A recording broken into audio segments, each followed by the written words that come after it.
Welcome to the Workology podcast, where we discuss the science and art of the workplace, gain powerful insights, resources, and perspectives on the industries of human resources and recruiting.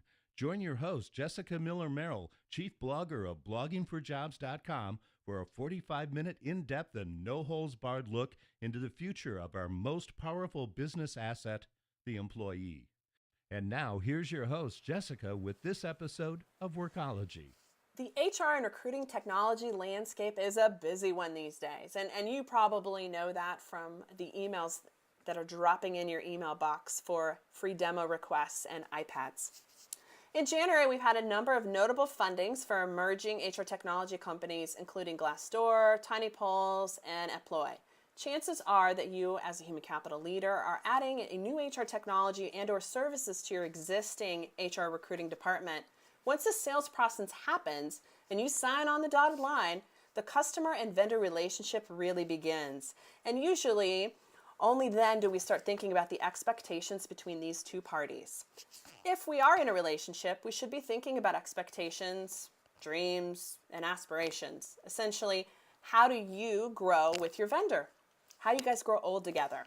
That's what we're here to talk about today. My name's Jessica Miller-Merrell, and I want to welcome you to the Workology podcast. It's great to have you on our podcast as part of Blogging for Jobs. Today's guest is William Tincup. He's one of the funniest and smartest people in the human capital space. William has insights and that he's been a vendor, having co-founded the Star Conspiracy marketing firm, and since his departure, has focused his time on being within the HR community. So, William, welcome to the Workology podcast. Jess, thanks for having me on. I absolutely love talking with you. So this is not work. I'm actually using this as a break from the other work that I'm doing. So just thanks for having me on. I can't wait to talk with you about the vendor practitioner relationship. I think it'll be a fun one, and probably one that isn't talked about enough, certainly, with research to back it versus content marketing jargon and such. Let's try that. Yeah. Let's see what goes on there. Let's talk a little bit about your background. Tell us more about you for those that might not be familiar with William. I don't know who wouldn't be, but I'm sure there's one or two out there. What have you been living under? No, I'm just kidding. I think that I would probably start off by saying that I've been a marketer for a long time, and that's kind of how I came up and came to both fall in love with HR and to fall in love with the ecosystem that serves HR. So the suppliers, the vendors, if you will. I came up through marketing and absolutely did it for a decade. Loved marketing and kind of being a marketing consultant is a lot of fun. I really thought, and this was a mistake, but I'll just tell you kind of how I got there. I thought consulting was different. So I thought marketing and running an agency and kind of doing that bit was one thing, but somehow consulting was different. And in my mind, further illustrating the fail, I thought it was on a higher plane. I thought vendors and practitioners thought higher of consultants than they did of marketing folks. And the truth is they don't. As a consultant, you're a prostitute. I mean, it's just you kind of get to this emotional level where you kind of get comfortable with that, and no one really likes prostitution, but it's been around, turns out, for thousands of years. And consultants, by their very nature, you're whoring out what you know, your experience, your brain, your intelligence, all of that stuff that makes you you. You're completely prostituting that stuff, and it's true of prostitution that you don't pay for a prostitute to come to you. You pay for a prostitute to leave. And that's true of consulting. And it's to learn that it took me 4 years to figure that out. But the truth is they want you to come in, add value, give everything that you can, and then they want to give you money to leave because then they want to sort it out without you. And once you realize that as a consultant, that really they're not paying for me to show up, they're not paying for my contribution and expertise, they're paying for all that stuff bundled up and then for me to leave. During that time when I was a consultant, the industry treated me like an analyst. And this is that weird part of being a blogger, being a speaker, being a consultant. You get thrown into a lot of different categories. But the industry treated me like an analyst. And I had dug my heels in for years that I didn't want to be an analyst. And as John Sumser and I were working together more and more consulting, we started doing more and more research. But it was behind the veil at vendor A, vendor B, vendor X. And so we do customer research, we do competitive intel research. We start doing all this research. So really, it's negligible that we're actually acting like analysts. We're behaving like analysts. And as much as I didn't like that, that was what the market wanted out of me. So at one point it wanted me to be a marketer, and at one point it wanted me to be a consultant. And on the third time at bat, it wants me and it desires me. The market desires me as an analyst. It wants me to use my brain to look at things and report back what I found. So John and I pivoted last year and still have the consulting stuff that we still do on occasion. But really, with the launch of Key Interval at HR Tech, we really said, no, you know what? We're going to create a research agenda. We're going to go out and research what really happens with practitioners and technology. And we're going to go and try and make sense of that because a lot of the analysts, they make sense of the vendor landscape. They didn't do a lot of, like, I would tell you that two things happen as of HR Tech. Every analyst in our space reached out to John and I and said, congratulations, if there's anything we can do, we want to be helpful, etc. Like, I thought it was going to be a competitive deal, not so much. Very, very, very helpful community. And secondly, a lot of them are doing good work as it relates to the vendor landscape. So if you're looking for a global ATS or a global LMS or something like that, Brendan Hall, Constellation, Aberdeen, Gartner, Forrester, all these cats, they've done that work. They're doing that work, and it's great. Like if you're trying to make sense of the 800 ATSs to get down to the 40, to get down to the 5 that you should shortlist, they do that work really well. John and I don't want to do that work. We want to actually be on the practitioner side and only talk to practitioners and really only interact with them as it relates to technology. So like what are they doing and how do they interact? So when you look at our research calendar, it's extremely practitioner centric because that's what we wanted to do from a research scheme. We wanted to go and just talk with practitioners. So that's a little bit about me.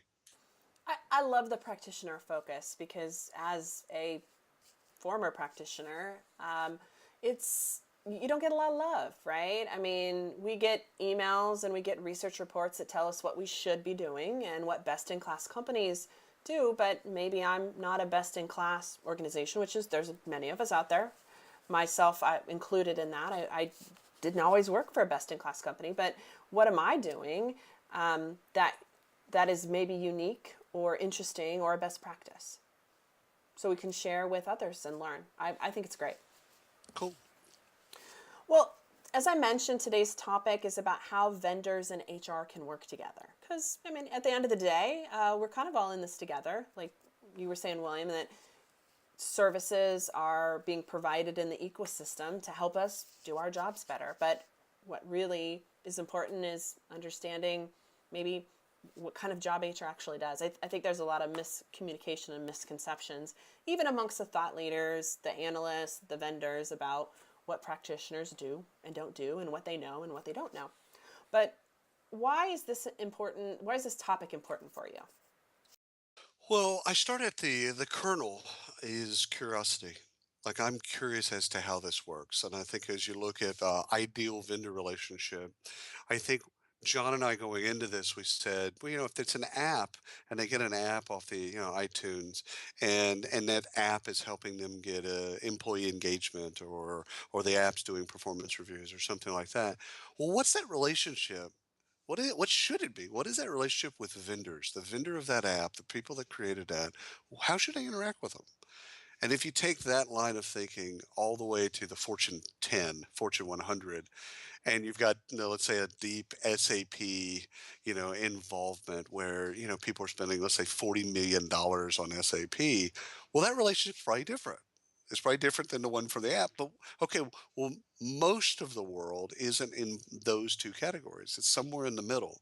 So we started with curiosities, and I wanted to know how they actually work together. When the echo chamber isn't watching, what really happens with these two groups? And I want to understand the relationship and how how it helps us with our own expectations and limitations. So really the goal there is to go out and survey, 1,000 people, do a bunch of qualitative interviews, and to find out how is it really? How is it really? Not how do I believe it is or how the echo chamber believes it is, but how is it really? Interesting.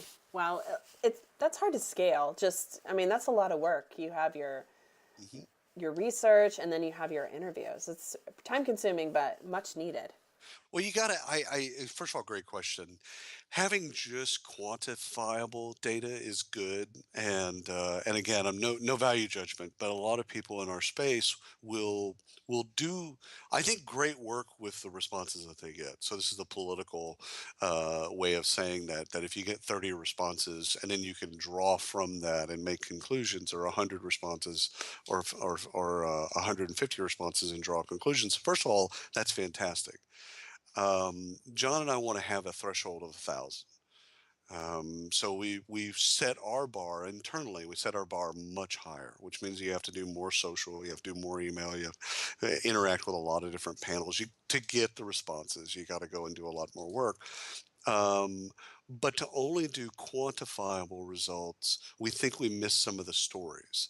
So what we do is if you're thinking about this like a TV show, we kind of archetype what we believe some of the conversation points are. We go out and ask a bunch of questions. We come back with some of that data and the initial data, and then we form some other ideas of actually what's going on, and then we go and have 40 conversations with people that aren't really about the survey, but are about, here's some of the things that we're seeing. Tell us, is that true? What do you believe? What do you see? What appears in the review mirror there? We believe it's the balance. You got to have both. You've got to have the quantifiable to just even show up at the party, but the qualitative interviews, I think, is where I think that's where we get the data to round out. So let's start talking about this relationship. Sure. What are some best ways that you guys have found in the research for both parties, the service or the vendor and the HR folks, to be able to work together? And then what do HR folks want in their relationship with their vendor? So on the first part, I had it pegged that user adoption or change management or training was the most important things that HR pros wanted out of their vendors. At the end of the day, they want to help me manage my change, train the heck out of people, and make sure we get this software adoption. And a lot of that was my own bias because I came to the table with 4 years of user adoption, consulting. So I came to the table completely biased, and I learned very quickly and very swiftly that the number one thing pros want out of vendors is they want communications. They believe communications trumps everything else. So they want help. They want to make sure that everyone understands the technology changes that is happening, but they want to be excellent, bar none. They want to be excellent at communicating that change. Completely threw me. Had no idea that that's what they really wanted out of vendors is, and a partner, a collaborator to help them communicate. Second thing I would say is that users, the kind of the most important measure of success is user satisfaction. So let me kind of get into that. That I've talked for forever until people were blue in the face about user adoption. That's consumption, usage, and adoption. And they've taken that further. HR pros care more about user satisfaction, not adoption, mind you. This is to, are you happy? How did you feel? What did you like? What do you believe? It's soft, but they've prioritized that as number one. Like when they look at the success of an engagement, success of a project, they're looking, are my people happy in the software? Which is not something on anyone's radar. Like if you go and Google user satisfaction HCM, it doesn't exist. No one's talking about it. It's not out there, and which means that vendors aren't talking about it. So there's a huge there's a huge misconception that the vendors they just don't even think that it's something that warrants them to pay attention to. So again, as we shore those things up over the coming years, if it's really important, we're going to get really analytical about it, which is great. But at the end of the day, it's vendors that get in there and say, not only do your people use the software, they're happy. We've made their life better. And so that's the second one, is user satisfaction. And the last one's around training, and it's kind of came to this crescendo in our research that the unbundling training is a recipe for failure. And this is a common mistake that vendors make, is that they take training of their application and they make it a separate line item, and that by unbundling it, you've actually made your implementation, you've made your relationship, you put it in harm's way. If you bundle that into the price, so that they pay a little bit more for their license, but they get training, you're going to have a successful implementation. You're going to have a good relationship. Ultimately, you're probably going to get to those user satisfaction limits that you want to get to. But the unbundling is just, it's a pathway to failure. A business is only as good as the customers it serves, and while there's a lot of money flowing in the HR technology industry to build a product, it's nothing without proper customer onboarding and support, which is what you've been talking a lot about. Vendors need to increasingly work towards understanding the customer's needs, and I think you guys with this research are really helping maybe drive that point home. It's just not about a sort of content topic or buzzword for Q1 where we're building content for these things. We're focused on talking to our customers and really providing them the support, the experience, the usability, so that they can properly integrate and use the product within their organization. This can be an extremely challenging thing in B2B, which is where we sit, business to business and HR and recruitment. How do these two parties, they're both important but separate, work together? How do we make the marriage work? So it's all the relationship. This is again, I came into this, and I'm going to be unpacking my biases for about a decade. It's like yet more biases that I'm like, oh, I gotta lose that one. And it's all the relationship. It's focusing on the relationship. So the two reasons you get fired as a vendor, and they're pretty equal at this point, is bad software and bad relationship. So, if your software is terrible, but your relationship is good, you can stay in there a little bit longer, and you can kind of get the software to a certain point. But you can't recover from a bad relationship.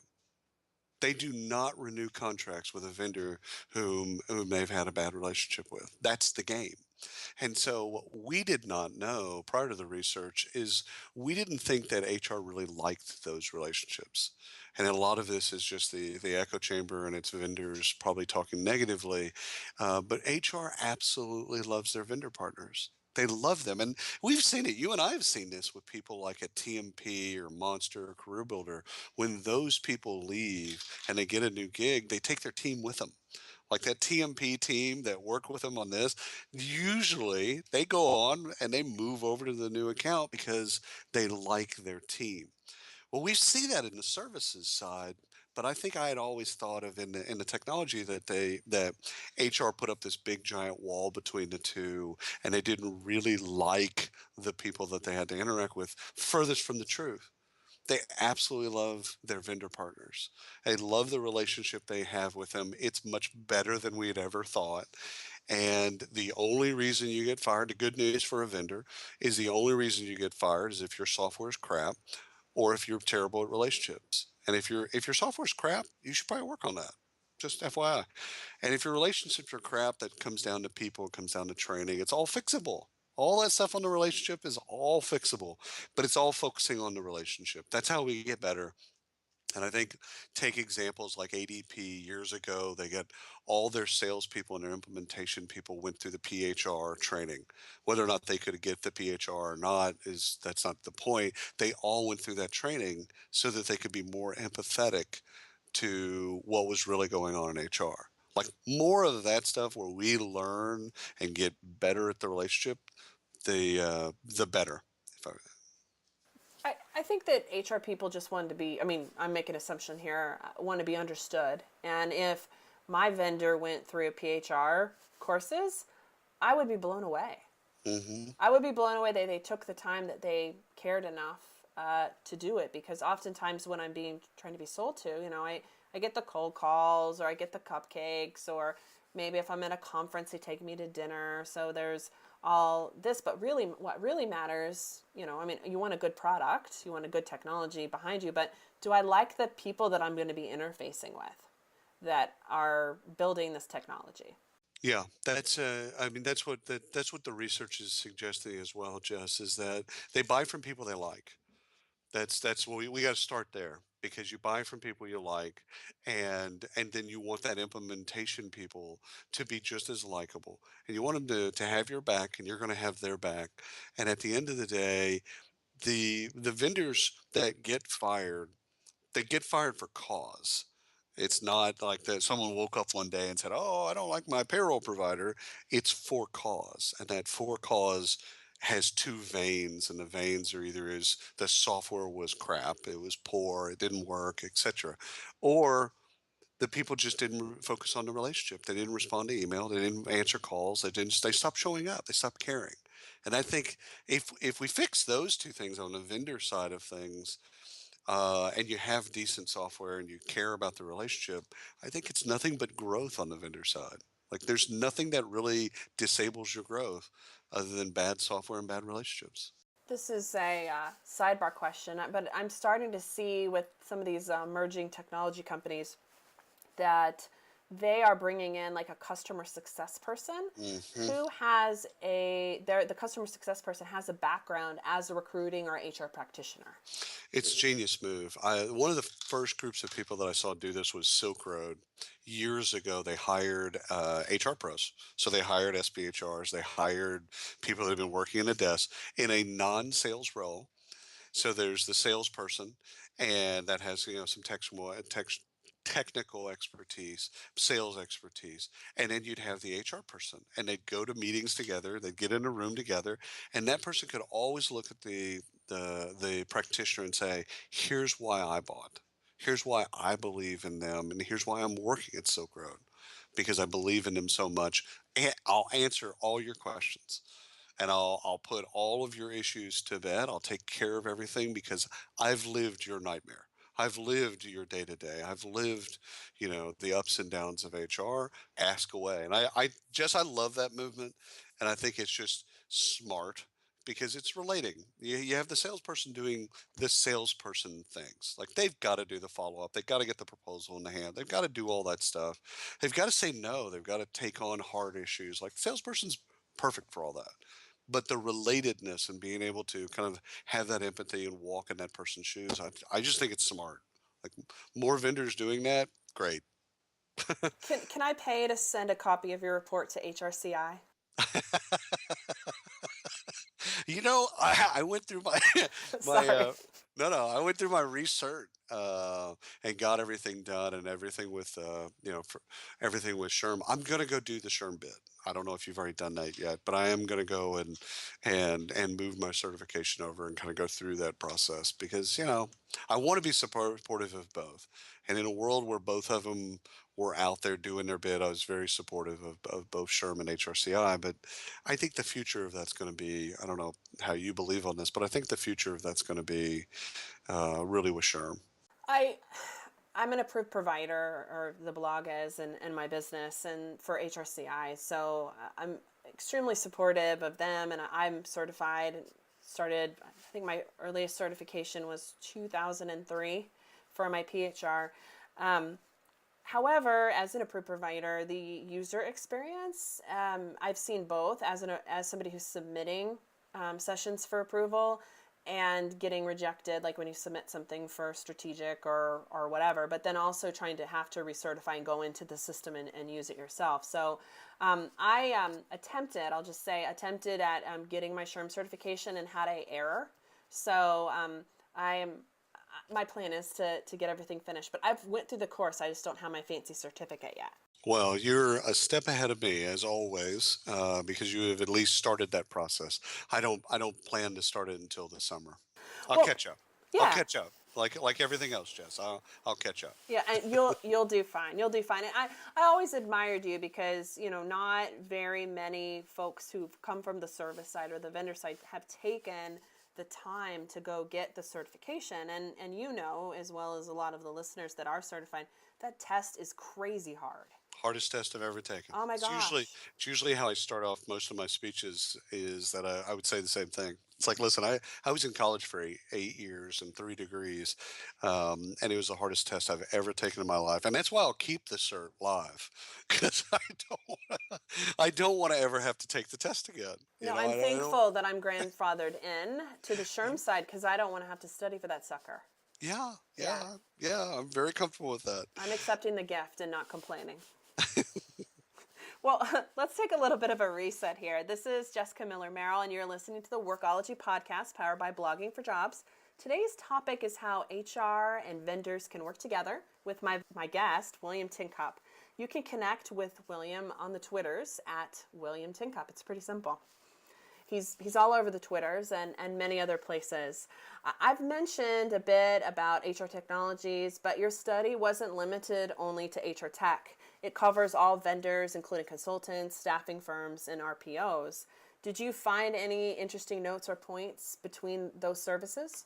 Yeah, I think that what's interesting is you have different expectations of an RPO or a service provider. A service provider, they're not. It's less about the technologies that they use, so they're a little bit more ambivalent. Like you take an average RPO, they're interacting with anywhere between 5 and 20 ATSs. So their technical acumen is pretty high. They can make those systems, whatever systems that you have, they can make them shine. They're better at relationships.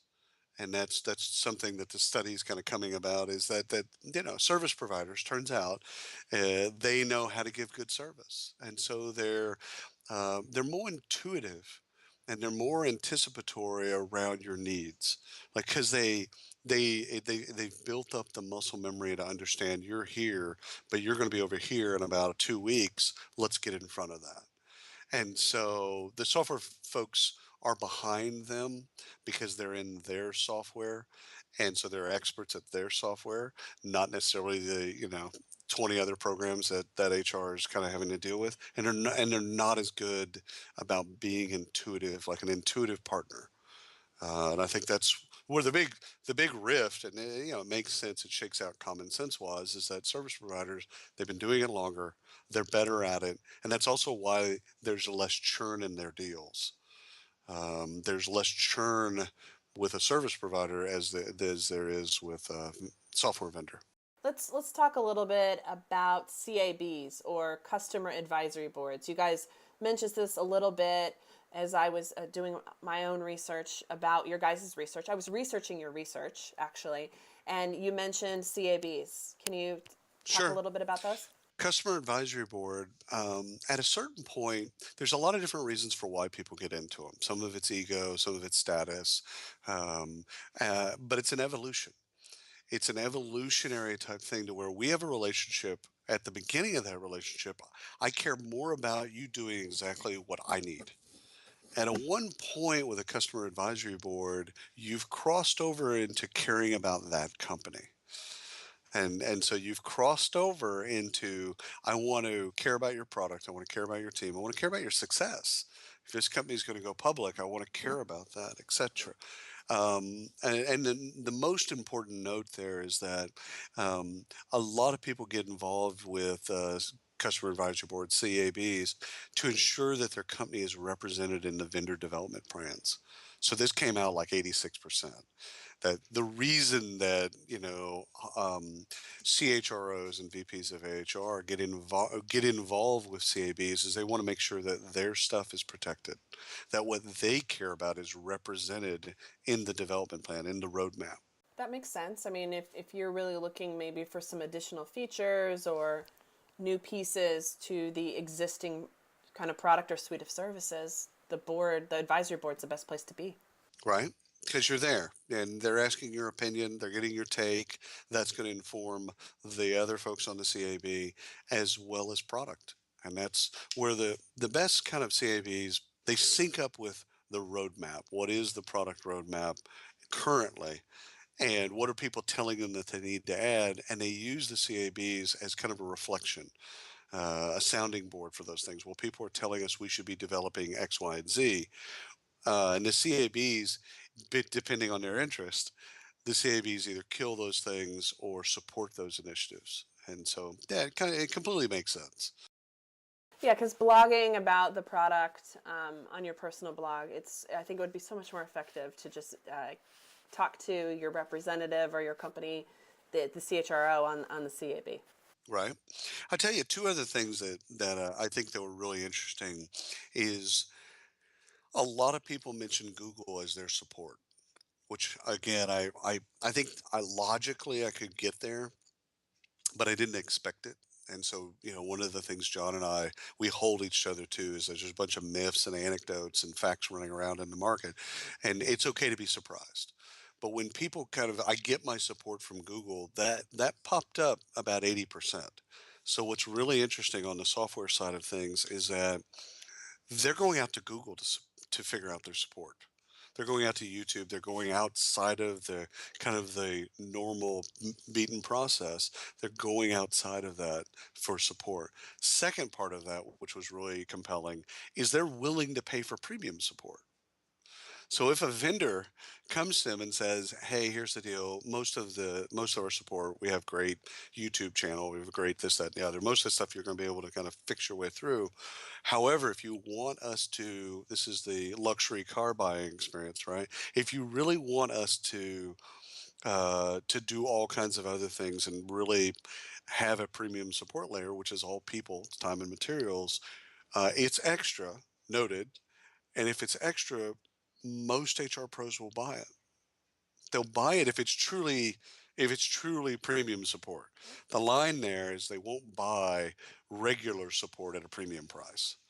But if you're going to give them premium support as a vendor, they'll buy it. It makes sense to me. I'm a fan, although I wasn't in the beginning, but of Tim Ferriss's book, The 4 Hour Work Week. And Hmm. I feel like aside from Tim finding like scapegoats and loopholes to break rules, the message in his book is to just work smarter, Hmm. right? You only have 24 hours in the day or whatever your work day is. So you can work smarter and make the most of your time by utilizing premium services. That's exactly right. And at the end of the day, you want to have a great relationship. They're willing to buy it if you're willing to provide it. But it's got to be really premium. You got to really be a premium provider. But both those combined just threw me. Like it took me a day to recover from learning that most of the support that goes on in our space is done via Google. Again, lines up common sense wise, but I just didn't expect that, and I didn't expect them to be willing to pay for premium support. That both of them kind of threw me. But anyhow, I wanted to make sure that I talked to you about those two. Yeah, the Google thing doesn't surprise me that much just because we do a reader survey every year for the blog, and so consistently over the last 3 or 4 years it has been I get my information from Google, Hmm. which is one of the reasons why I keep blogging. People say, why after 7 years do you blog so much and why do you keep writing about stuff? Is because people are looking for that information. Yeah. So it's out there. So yeah, they are using Google or their friends, but mostly Google. Do you have any vendor HR relationship success stories from your research that you can share? There are so many. I mean, seriously, the good part of this is being able to talk to people and find out their bit and their story. You uncover that there's a lot of good things going on in HR.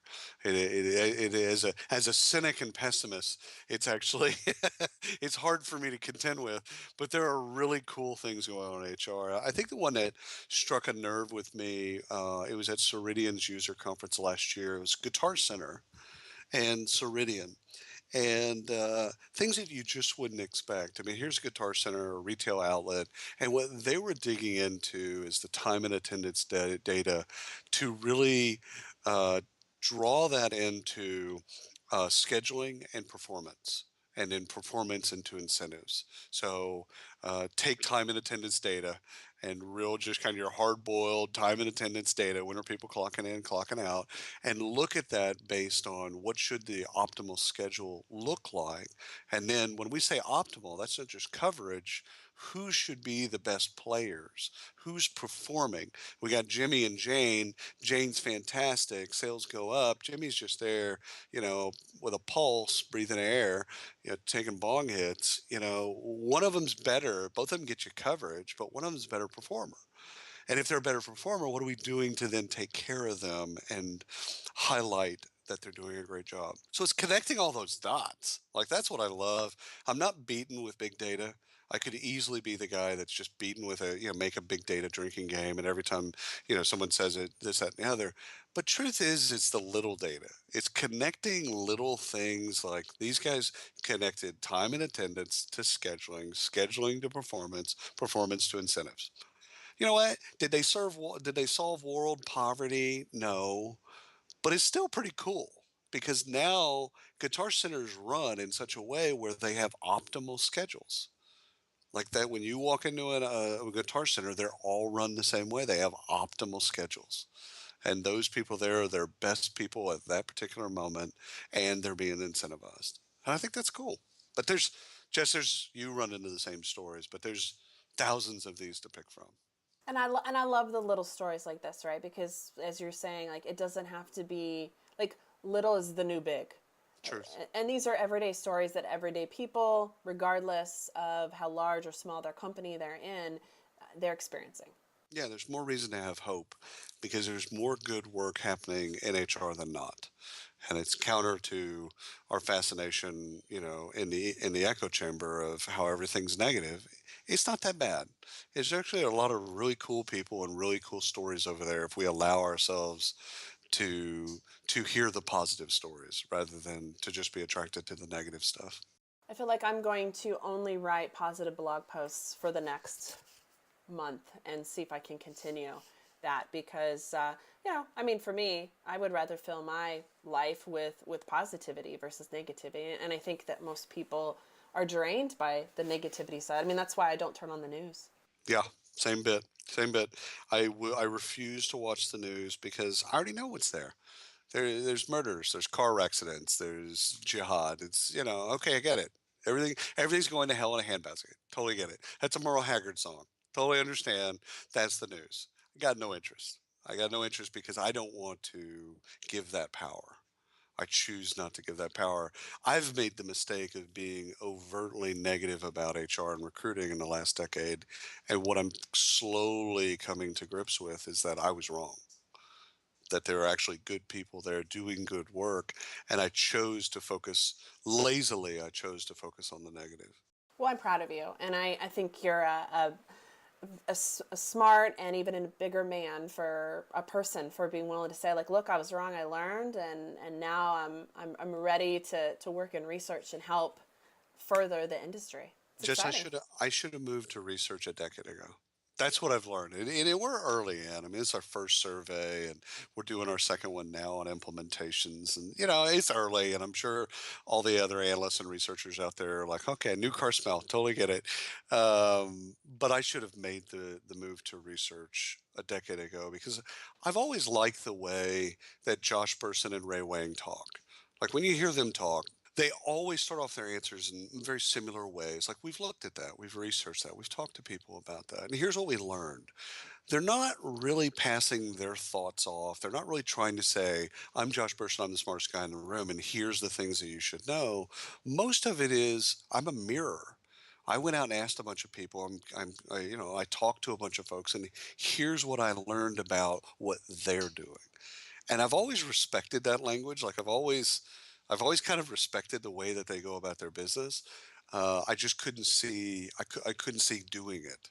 And now it's closer to me. So now I can absolutely see it. I want to talk like that.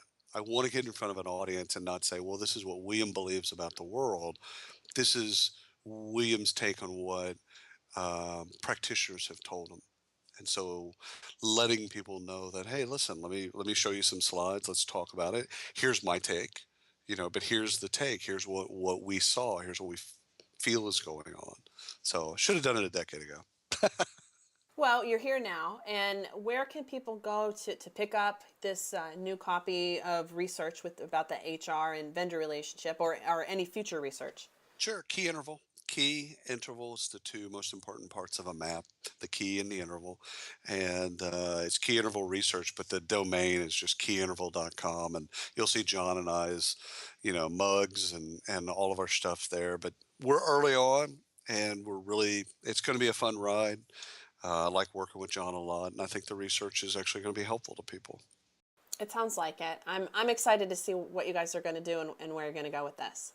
Thank you. And thanks for having me on. This has been a lot of fun. I mean, I feel like we just basically caught up. This is the after show of the early show. We could have pushed play on the early show. I mean, Yeah, we could have. we could have. That's the best podcast for me. Is like, you're partly you're catching up and you're kind of getting what's going on in their world. But thank you for having me on. Yeah, no, I appreciate you being here on the Workology podcast, and thanks to the listeners. I hope that William was able to drop some knowledge bombs on you, and certainly check out the new research site and a lot of what he's doing. I'm Jessica Miller-Merrell, and this is the Workology podcast, where we discuss the science and art of the workplace, HR and recruitment. Until next time, you can visit Blogging for Jobs to listen to all past episodes of the podcast. Thanks so much. Production services for the Workology podcast with Jessica Miller-Merrell provided by Total Picture Media.